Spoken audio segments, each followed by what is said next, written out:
Hello, ladies and gentlemen. Hope you're having a wonderful day. Brian here. And I have to apologize because my recording got all messed up on OBS. I hadn't realized, because I was playing around with voice mod, right? I hadn't realized my mic got messed up on OBS. So this episode was like an hour and 20 long. And we're shortening it down now because you can't hear me for any of it. And you kind of need that. It's going to be super boring without my commentary. Might find it funny in the top right, but. So we're just going to shorten this video to a few key points. And yeah. So we started off the episode with day 6, where we unlock a new tool called the scanner. It allows us to see under the clothes of the people coming into the quarantine zone. This is a pretty cool tool, and we use it a lot. It becomes our new base thing to check for any symptoms that are hidden. I think we unlocked a new symptom today, too, the big red bruising, but we could have unlocked that later. I don't exactly remember. The next thing to catch you up on is day 7, when we unlock the bulletin board.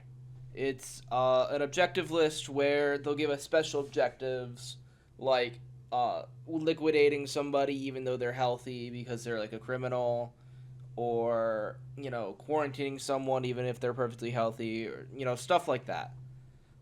We only get a couple in this episode, but it's pretty cool. It gives us some extra cash, and yeah, it's another thing we talk about. There's also a poem that appears today. I spend way too long trying to figure it out, and I do. Another new thing that happens on day 7 is people start bringing in backpacks, and the backpacks have a whole bunch of stuff in them, and we are supposed to look at them to find contraband.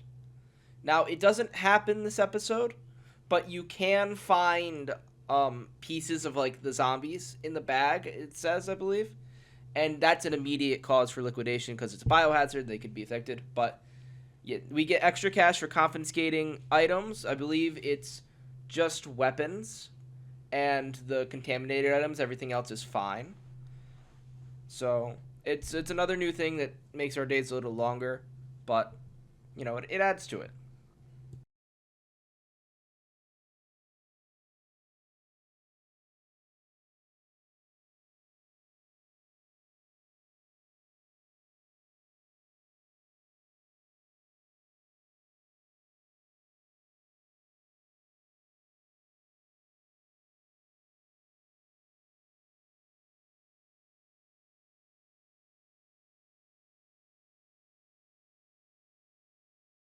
Day 7 ends with us making some upgrades to the base and stocking everything up in the base, make sure we're all set there. And we also have another zombie attack where we have to get on the drone and fight them off.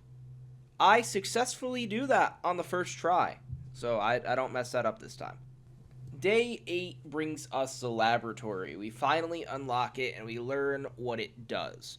So it's at this point of the game where we start maybe seeing symptoms that aren't actually on our checklist. So the game has us take them to the laboratory and extract an organ from them, and then we can use that to figure out a new symptom.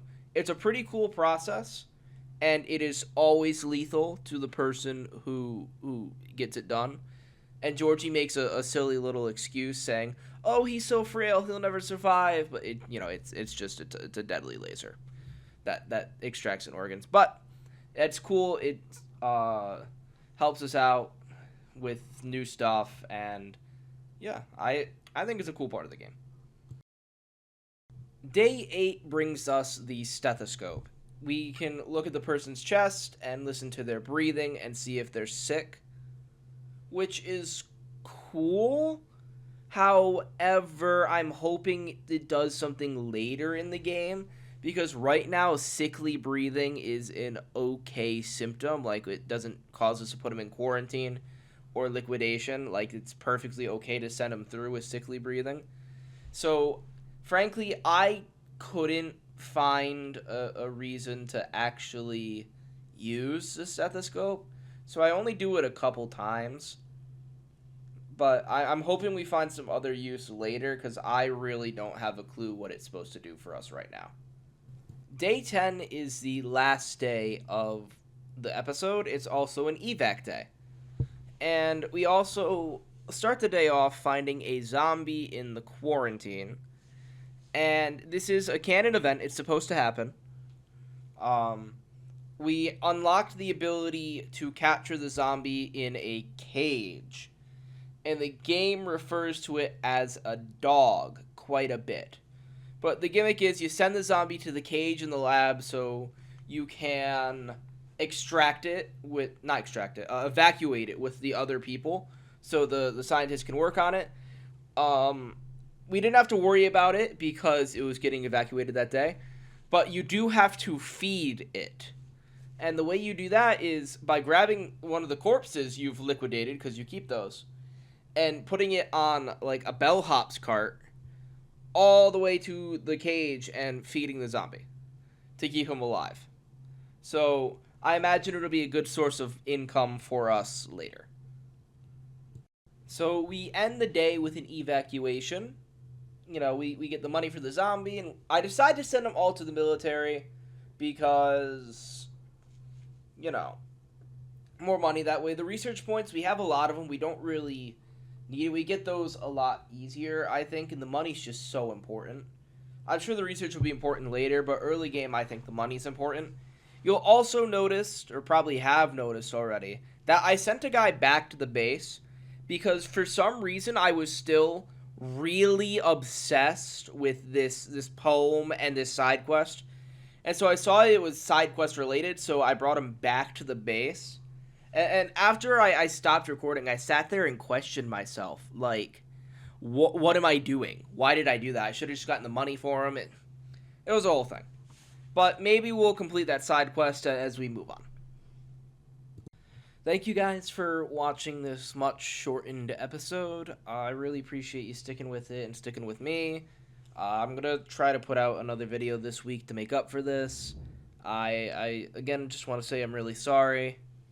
And yeah, because, I'm starting to get into the groove with this content creation thing where we're growing and we're getting views now and we're getting some likes and we're getting more subscribers. So anyway, thank you guys so much. I really appreciate it. Bye-bye.